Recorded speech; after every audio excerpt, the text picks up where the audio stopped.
Continuamos aquí. Yuri había dejado una pregunta antes de la pausa y me gustaría que Yuri se la repita al diputado para poder continuar con esta interesante conversación con Tobías Crespo. Bueno, diputado, decía que hay grandes ausentes en el discurso del presidente. Uno de ellos, como usted mencionaba, era la clase media y la falta de medidas concretas, específicas, para combatir el alza de los precios y la inflación. Mira, en el caso de la clase media, cuando tú tienes un gobierno, una élite oligárquica, ¿verdad?, dirigiendo, donde la mayoría no son políticos, son empresarios que han llegado al gobierno a dirigir sin experiencia política, muy buena empresarial, la clase media la tiene muy difícil. ¿Por qué la tiene muy difícil? Por lo que te decía anterior. Sobre la clase media generalmente descansan los planes sociales, todos esos anuncios que se hablaron de aumentar 300,000, creo que de tarjeta de Supérate, de aumentar el bono gas y todas esas cosas, pasan sobre el hombro del que genera ingresos de manera permanente, que es la clase media. Y también la evasión, las exenciones fiscales. Por ejemplo, aquí se le dan al sector empresarial, a ese que está dirigiendo, la mayoría, se le dan alrededor de 285,000 millones de pesos todos los años. En este presupuesto de 237 aumentó a 285,000, lo que aprobamos en diciembre, de exenciones fiscales. Y así cualquiera es eficiente, eficaz y competitivo, no pagando impuestos y teniendo exenciones. Y yo soy de los que creo que hay sectores que cuando están gateando hay que darle incentivos, ¿verdad?, para que pueda caminar. Pero ya después que camina, ya tú no puedes mantenerlo porque ya entonces esa exención pasa a ser un subsidio y es distorsionante. Entonces, con respecto a las medidas claves puntuales sobre el costo de la vida, decía anteriormente que es verdad que hay condiciones exógenas, pero el gobierno tiene la forma de buscar mecanismos para que la producción local, los precios de la canasta básica que están en 30 y pico mil pesos y que hoy por hoy el salario mínimo es 10,000 pesos, en el sector público oficial pueda alcanzar ese nivel galopante y sobre todo que el gobierno proyectó el año pasado una inflación de 4 y pico y terminó duplicándole en 8.7. Imagínate ante este escenario, ¿verdad?, de inflación y sobre todo la geopolítica que con el conflicto de Ucrania y a nivel mundial nosotros que dependemos mucho, sobre todo una economía muy abierta que no era como antes, va a ser más fuerte ese nivel de inflación. Generar empleos. Nosotros, aunque el gobierno habló de que estaba generando creo que 28,000 empleos mensuales, yo me sorprendí, oye, porque uno como político recibe a diario la queja de la gente, sobre todo jóvenes.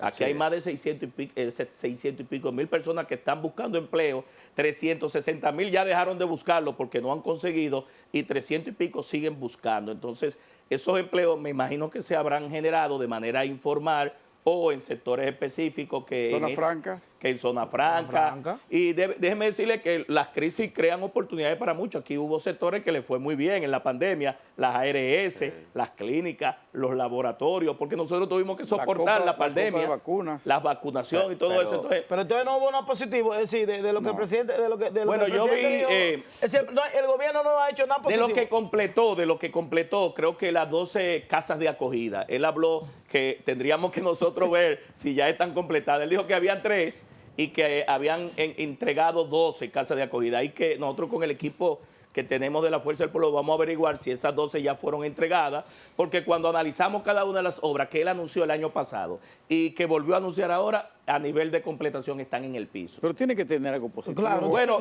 la parte de la pandemia, don Luis. Yo vi mucho entusiasmo, gente aplaudiendo y otro durmiendo. Claro. Pero había mucho Usted ha estado ahí y tú sabes que hay como una dinámica, efecto dominó, tipo foca, ¿verdad? A nivel de aplauso, pero sí. Nosotros no podemos ser mezquinos, don Luis, y hay un tema que tiene que ver con la pandemia. El plan, mira, yo te puedo decir, porque yo participé. A veces yo creo, en este caso, yo pienso que al gobierno se le está, por ejemplo, la oposición, tanto el PLD como la Fuerza del Pueblo, era lo mismo hasta hace unos días. Entonces, ¿no será que la oposición le está pidiendo al presidente que lo que no hizo el PLD y la Fuerza del Pueblo en 16 años, el gobierno lo haga en 1 año y medio? Pero yo te voy a decir una cosa, este gobierno denegó en la oposición de que aquí en 20 años se avanzó y aquí en 20 años usted coge la página para atrás, prende su vehículo y se puede dar cuenta que el país del 96 para acá es diferente. Don Luis no me deja mentir. ¿Qué problema? Y ahora, al tocar el violín, se da con la realidad. Por ejemplo, en el transporte. ¿Qué problema? En el transporte lo que ha hecho el gobierno es darle continuidad a la ley 6317, a proyectos pero no han tenido... No han, que si dan continuidad de Estado, eso es avance. sí, pero Eso es vete a la privado, ejecución. dale ya. No. Y eso es privado, porque No, en vez de 10 pesos, está en 35. Es que el Estado nunca, el Pero te voy a transporte decir, público nunca ha sido del Estado. Nunca lo ha tenido el Estado. Dari, en el tema, no, el transporte público tiene un 90% privado y un 10% público. Pero debe haber un componente público, porque el transporte tiene un componente social, un factor social que no lo puede medir nada más por rentabilidad, como dice el ministro de la Presidencia. La ONSA debe ser rentable, la OPRE debe ser rentable. Pero yo creo que sí. La rentabilidad no necesariamente tiene que ser económica. No, hay una rentabilidad social. Una rentabilidad social. Por ejemplo, el Estado Dominicano en su historia no ha participado en la construcción de un sistema de transporte en este país. Y cuando Balaguer no trajo la banderita. Sí, pero lo que es, dígame, todo lo que se ha La hecho, guaguita, ¿sabe qué? todo lo que se ha hecho aquí Eso era en del materia de Estado. transporte, nos guste o no, ha sido una construcción de los sindicalistas. No, el presidente Leonel Pero Fernández. Dari, no es así. El presidente Leonel Fernández en el año 97 inició ONSA. ONSA fue el segundo esfuerzo de colectivización. Pero había Onatrate, el presidente, lo que hizo fue que le cambió el nombre. Mira, Onatrate lo empezó Antonio Guzmán en el 78, muy buen servicio, y Jorge Blanco lo dejó caer porque era del gobierno de ellos mismos. Leonel lo que hizo fue Cuando cambiar el Leonel nombre. llega, ya la Onatrate no existía. Pero hablar de decir eso también es de conocer el metro. El metro de Decir Santo eso Domingo, es la de conocer, línea de es de metro. conocer, es de conocer el teleférico. O sea, decir eso es de conocer algunas cosas. Yo estoy hablando de la construcción del sistema de transporte. Es decir, aportar es otra cosa. El gobierno nunca ha tenido en sus manos es que la construcción de un metro, la construcción de un metro es la construcción de un sistema de transporte. Claro. Cuando el metro tenga 10 líneas, y es la apuesta, Pero es que yo no le estoy endilgando a Leonel Fernández, yo le estoy endilgando al Estado Dominicano. Es decir, la historia del país, el Estado, óigame, pero debe reconocer que Leonel Fernández ha sido el gran transformador del sistema de transporte. ¿Cuánto cumplimos de independencia? No, 200 años, pero cumplimos 178 años. Óigame, después de pero alguien tiene que iniciar, Dari. Alguien inició. 75 años después Inició de nuestra Leonel independencia, Fernández. nosotros tenemos una ley de transporte, la primera ley de transporte del país. Inició Leonel Fernández. Después de 175 años de independencia nacional, nosotros tenemos la primera ley de transporte en el año 2017. Pero la tenemos, hicimos un consenso. Pero lo que quiero decir es decir, cuando yo hablo del Estado, no me refiero ni a Leonel, ni me refiero a Danilo, ni me refiero a Balaguer, ni me refiero a Hipólito, me refiero al Estado Dominicano. El Estado Dominicano, en su historia... Y una 800. No, hombre, pero una 800 es un sindicato. Toda la ruta que hay aquí, el Estado no ha trazado. ¿Cuál ruta ha trazado el Estado? Lo que pasa es, Dari, déjame explicarte, Dari. Históricamente, no solamente en República Dominicana, el transporte lo han tomado personas informales que han empezado a trazar rutas y ver de dónde... ¿Y qué hace el Estado cuando trazan esa ruta? No, pero, venga acá. Pero ya lo se está haciendo. Venga acá, mire, esa ruta, venga acá. Esa ruta está muy bonita, pero vamos a llevarla por aquí. Sí, pero... El Estado deja que ese monstruo se ponga así. Y después que ese monstruo es inmanejable, que el Estado quiere manejarlo. Pero ha sido así la historia de la cultura de América Latina entera. Claro. Incluso es una tradición de la gente determinar de dónde el origen y el destino, hacia dónde se desplazan las personas. Y es algo que le llaman el derecho consuetudinario, que tú lo conoces, el uso y costumbre. Y después, entonces, cuando las sociedades avanzan, viene el Estado a regular las imperfecciones, los conflictos de hechos que requieren soluciones de derecho. Eso él lo sabe. Pero él no le puede quitar a Leonel Fernández, que ha sido el iniciador de la reforma del transporte. Ni siquiera eso, diputado. Usted habla de la historia de América Latina y qué bueno que lo refleja así, porque ¿cuándo se resuelve el tema de transporte colectivo en Ciudad de México? Con el Metro de México. Sí. ¿Cuándo se resuelve en la ciudad autónoma de Buenos Aires? Con el metro. Pero cuando nosotros estamos fundamentando nuestro transporte, que hay que propiciar. El metro de Leonel, el teleférico de Danilo. Nadie está diciendo eso. Ahora el monorriel de Luis. Debe haber. Mira, qué bueno que el diputado habla de continuidad de Estado. Aquí no importa quién haya iniciado. Qué bueno que fue Leonel que inició el metro. Bien, qué entonces, bueno que Luis Abinader lo extienda. Qué bueno que quien venga continúe. Es decir, es construir un sistema, no importa quién lo haya iniciado. Y Danilo el teleférico. Pues claro. Pero Pero Danilo inicia el teleférico no porque es una solución de transporte, es decir, es para él no darle a Leonel Fernández El mérito Bueno, mire, vamos a continuar entonces. Al final y en definitiva, Daris, la apuesta debe ser la masificación y la Usted que es un colectivización. experto en transporte, que él, dentro de los esquemas de solución de transporte masivo bajo la crisis que tiene la República Dominicana. No me hablo de otros países, de Colombia, que después que hizo todas sus cosas, hizo un teleférico. No. ¿Cuál era la prioridad? La prioridad, ¿era continuar con el teleférico o continuar con el metro? Mira, Hizo de las manera dos cosas, responsable, Dari, hizo las dos cosas. de manera responsable, Dari, yo te he dicho, yo he Hizo dicho dos líneas de en metro igual que Leonel. No, yo he dicho en este programa Lo y en mismo. otros que el metro cable, ¿verdad? O el teleférico es una solución para aquellas ciudades que tienen la pobreza en la Yo cara estoy y aquí. donde tú vas a bajar a esas personas hacia el centro de la ciudad.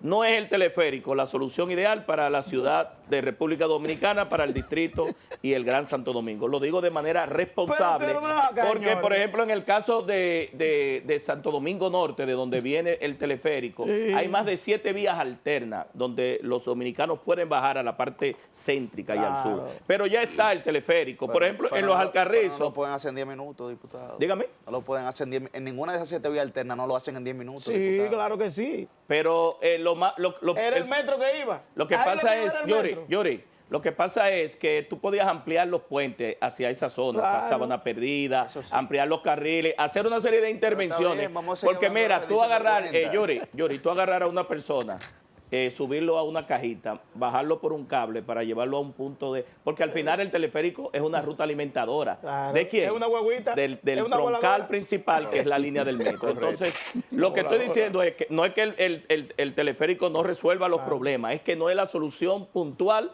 para los Todavía, problemas diputado, estructurales. para cerrar, no se dejen cuadrar, diputado, para lo que le cerrar está ese poniendo tema, Darío. Vamos a hablar de para la cerrar rendición ese de tema, cuentas. porque Tobías ha estudiado, señores, el gobierno, cual que fuera, que resuelve el problema del tránsito y del transporte en República Dominicana, va a resolver uno de los principales problemas de este país. El gobierno que se concentre en resolver el problema del tránsito y Va a del reducir transporte, los gastos de salud. Gastos de salud. Va a representar en términos económicos un beneficio para la sociedad. Va a reducir los niveles de violencia y estrés que tiene la gente. Va a mejorar la calidad de vida. en Claro, definitiva. pero por supuesto. ¿Puedo hacer una preguntita? Sí, claro.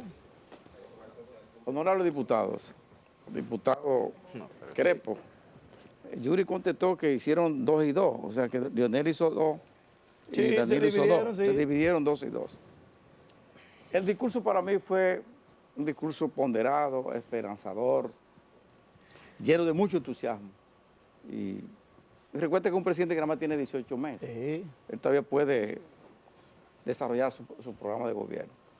Lo único que no me gustó del discurso, a mí, lo único, que no se refirió una palabra a la gesta de independencia y no mencionó a Duarte, ni a Sánchez, ni a Mella en ningún sitio. Fue lo único Pero que a mí no nada me más gustó. eso. Sí, no, pero es mire, que estamos acostumbrados, cuando un presidente va a la Asamblea Nacional, dice, aunque sea con motivo de que hoy celebramos la independencia nacional por el sacrificio de nuestros padres en la patria. Don Luis José. No mencionó una palabra. Es lo único que no me gustó. Es decir, que tú quieres decir que el discurso lo hizo un extranjero. Don Luis. No, Don Luis. extranjero, no. Mire, nosotros tenemos una crítica muy fuerte a este gobierno con el tema de los símbolos patrios. Ni mencionó Haití, Sí. ni el Código Penal. Pero mientras se hace un muro, ¿verdad? Una muralla donde los países lo que están es derribando barreras, tú ves que el gobierno en el membrete oficial utiliza el símbolo del palacio. Y todos los gobiernos han usado o el escudo, o han usado la bandera, o han usado un símbolo que tenga que ver con la patria, con la dominicanidad. Sí, parece que fue un error Y ahí. nosotros tenemos una ley, que es la ley 193-19, que fue de nuestra autoría hace 2 años y pico, 3 años, promulgada, que manda a oficializar las imágenes de los patricios en todas las instituciones como única obligatoria para preservar las imágenes de los 3 padres de la patria. Y uno no ve que desde el gobierno se está promoviendo esos símbolos. Más que eso, al tú quitar las fotos de los padres de la patria, tener otras efigies o otras imágenes, las próximas generaciones pierden el sentido de la dominicanidad, de la soberanía, de la patria. Entonces, nosotros debemos retomar eso. Es una crítica que le hacemos desde aquí al gobierno en el tema del uso del membrete oficial. Tobías, muchas gracias. Gracias a Tobías Crespo. Tobías, hay también yo tengo una preocupación con el tema de la banda presidencial.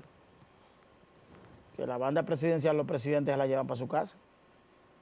Eso, para mí eso es propio de un país sin juicio. ¿Qué fue el pueblo que se la dio? No. Debe haber en el Palacio Nacional un museo donde estén expuestas todas las bandas presidenciales de los expresidentes de este país. Es decir, la banda presidencial no es del presidente. Así mismo como usted habla de la bandera y habla del escudo, eso es patrimonio del pueblo dominicano porque él no la compró.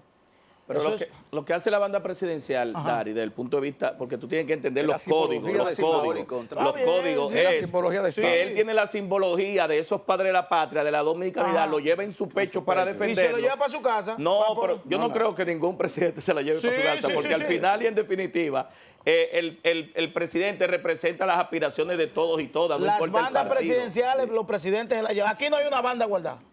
No, sí, Dari tiene razón. No hay una banda guardada aquí. Se queda como recuerdo. Es un souvenir del presidente. No, es un souvenir. Como recuerdo. Dari, pero mira, lo que vamos a hacer es que cualquiera de nosotros cuatro en las próximas elecciones que vaya y saque 2 millones de votos. No, porque ahora son 3. Eso no te va a son 3. Ah, pero eso no te ahora va van a a ser tú sacas 3 millones de votos, te va a llevar, llévate ¿cómo se llama la cosa del palacio? La cúpula, no. Llévate la cúpula. En la casa de Balaguer estaban todas sus bandas presidenciales. Sí, la casa de Balaguer. Y el día que está en el museo de Balaguer, la cosa de Balaguer ahí. No, pero en el palacio están las fotos de todos ellos. Y cuando Balaguer muere, se le puso la primera banda, no ves que estaba medio opaca, la primera banda cuando él tomó posesión en el 1966. Sí. Eso es como la reina de belleza, o sea, que tú se te la lleva llevas, tú te la llevas y te la pones. Eso es como la reina de belleza que se lleva en la corona. Es un asunto de Estado. Pero Dari, es una extensión de ese símbolo que quien la ostenta se la lleva como un reconocimiento a su trabajo y representación del pueblo. Y se confesiona en Colombia. Mucho problema eso. Tobías, gracias Tobías Crespo. Más adelante. Mira, este pin yo me lo voy a llevar. No, porque me lo gané yo. No, yo tengo todo el pin guardado. Yo lo tengo todo. ¿Cuántos pin usted tiene? Bueno, 3 procesos. 3 pins. 3 pins, sí. Ok. Yo tengo, ¿Cuántos hijos tienes? ¿Cuántos hijos tú tienes? Dale bueno, te falta un pin más para que cada hijo tenga un pin. Pero no pueden borrar mi historia porque está ahí. Claro. La historia hay que entenderla. ¿Usted tiene 16 pins? No, porque es cuatreño. ¿Eh? Es por no, cuatro. es por cada 4 años. ¿Usted tiene cuántos pins? 5. Sí, 5. 5 pins. Sí. Yo tengo uno del Senado y tengo los otros de la Pero Cámara. usted no lo pone porque... Yo tengo que ponerlo. Yo me lo pongo. Cuando viene diputado aquí me gusta ponerlo, Luis, pero no. Don Luis, antes era arrastrado por el partido, ahora un voto preferencial. Eso pues lo busqué yo. Va a haber que quitar el voto preferencial. ¿Tú no estás de acuerdo? Hay que regularlo, Y no como quitarlo. En una entrevista excelente, menos no me Vámonos gustó. a analizar Del muro eso. no. Del muro no estamos de acuerdo. El muro hay que hacerlo. Tenemos, gracias a Tobías Crespo, obviamente que tenemos que invitar a Tobías para abordar el tema del tránsito y del transporte, porque nosotros necesitamos hacer un programa Sí, porque eres muy político, hay que mandarlo a más tránsito, que venga a hablarnos de tránsito.